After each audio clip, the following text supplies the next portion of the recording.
Grocery shoppers, when you're out in the aisles, you are hearing about and talking about price increases and bracing for more as the U.S. tariff war heats up.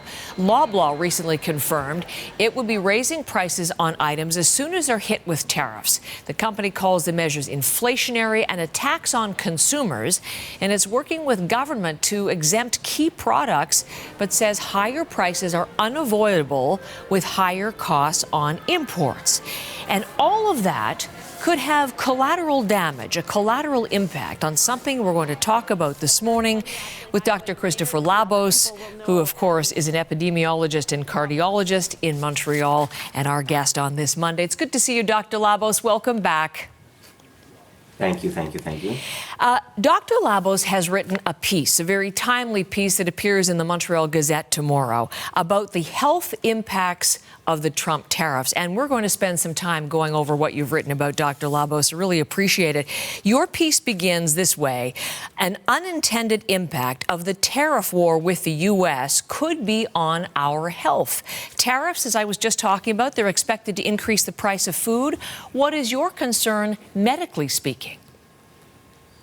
I think the concern that a lot of people have is we are already seeing a problem in this country where it is hard to eat healthy. It is expensive to eat healthy. Anybody who's been grocery shopping recently has seen the reality of that.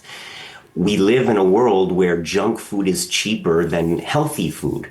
And my worry is that the tariffs, especially if they start applying to fresh fruits and vegetables, of which we get a lot from the US, not exclusively, but a big deal.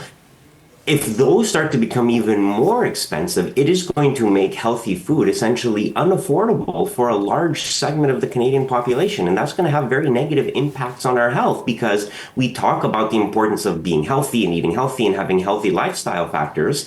But it's not just a question of the will to do so. We forget that a lot of people eat junk food because they frankly just can't afford to eat healthy food on a day-to-day basis. And your article reminds us of when this can go to the extreme point, because we've already talked in the past year about the resurgence of scurvy, of all things, because of vitamin C deficiency. Is that the kind of thing that you could see happening and existing more frequently?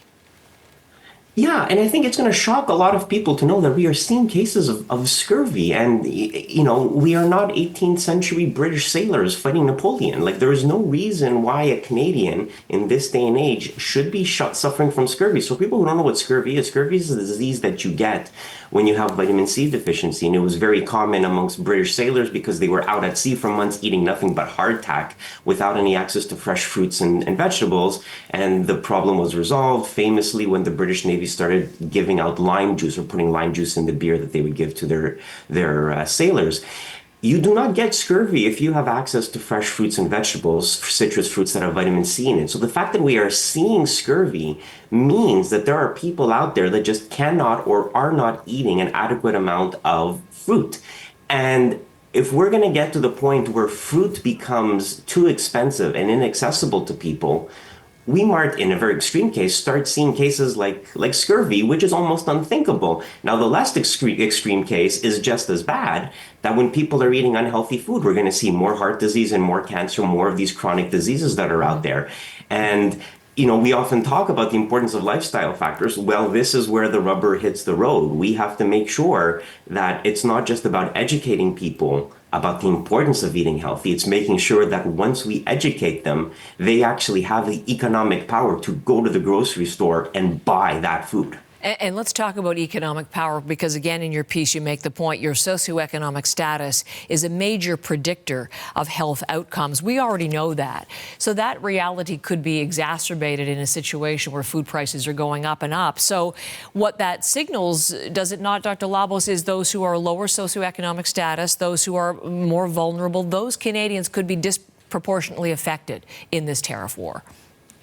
Yeah, absolutely. Look, you and I will probably be okay, right? If you have a certain, income, you might, end up paying more for eggs, or paying more for milk, or paying more for bread. But, you'll swallow the cost, you'll grumble a little bit, but you will be able to do that. We sometimes forget that there are a lot of people in this country that are living essentially paycheck to paycheck, that do not have any room in their budgets There was a report last year that said that in 2023, 1 in 5 Canadian families suffered from food insecurity, which means they did not have a stable source of food on a day-to-day basis, a stable source of healthy food.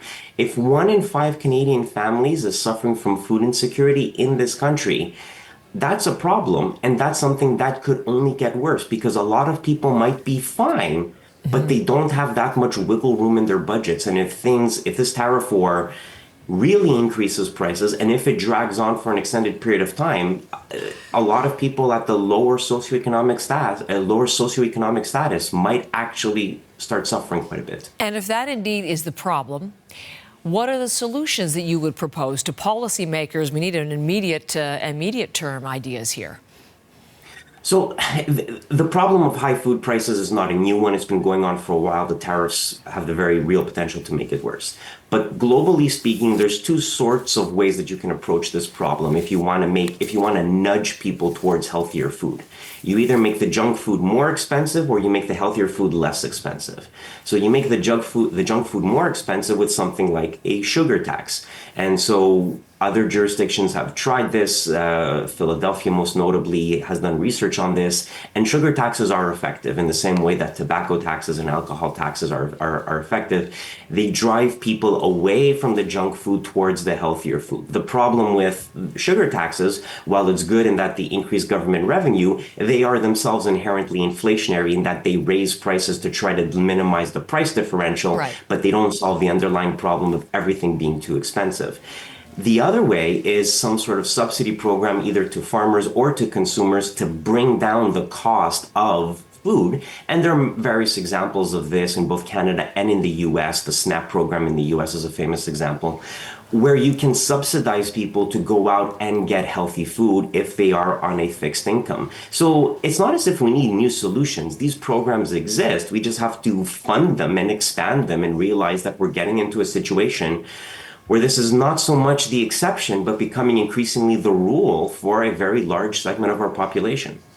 Dr. Labos, thank you. And again, I direct everyone to the Gazette if you want to have a good read of this in more detail at your leisure tomorrow when it appears in print. Thanks, Dr. Labos. Always appreciate our time. Thank you. Take care.